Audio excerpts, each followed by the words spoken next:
Nibaza ngo kenshi na kenshi uwayafashwe ntaba ubwenge bugikwiye niko novuga. Hari igihe baba biramutwe, hari igihe baba banyoye nk'inzoga nyinshi ukagera ahantu utaba ukishobora kumenya ivyo uriko urakora n'ivyo utariko urakora, gutyo ugasanga baragukoresheje ibintu utari uzi ko woshobora gukora. Hari n'igihe kenshi na kenshi baje bafatwa ayo masanamu usanga atarazi nuko izo sanamu zigeze zifatwa, hama kenshi na kenshi bakazikoresha mu kumumenasa canke novuga ngo mu kumukanga canke mu kumusaba ikiguzi kanaka kugira ngo ivyo bintu ntibije ahabona, mugumva baba bamaze kuzifata. Rero ingaruka bigira kuri uwo muntu hariko kwambara iceye, kugira isoni zo kumva ko ivyo bintu vyagiye hanze.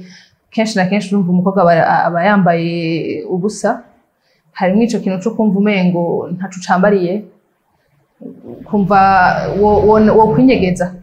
wo kwinyegeza, ukumva nta ugifise ushobora guhonyora. Hari n'abandi nabo babigira bibaza yuko novuga ngo ari ubuhizi canke bakabicisha amahera.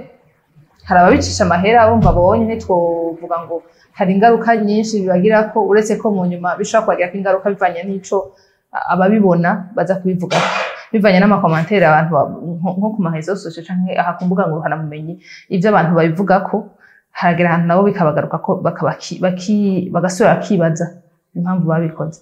Mugabo kenshi na kenshi icambere bikora ku muntu nico kintu co kwambara iceye no gushaka kwinyegeza kubera ko wumva ataco ucambariye. Uwayigufashe aba afise intumbero kanaka, hama naho yokubwira ati mpa amahera angana uku kugira ngo ndabifute, camaze gusohoka kiba camaze gusohoka. Hari ibintu urumva bigoye novuga ngo gukosora, kukumva ikintu camaze gusohoka harimwo yuko novuga ngo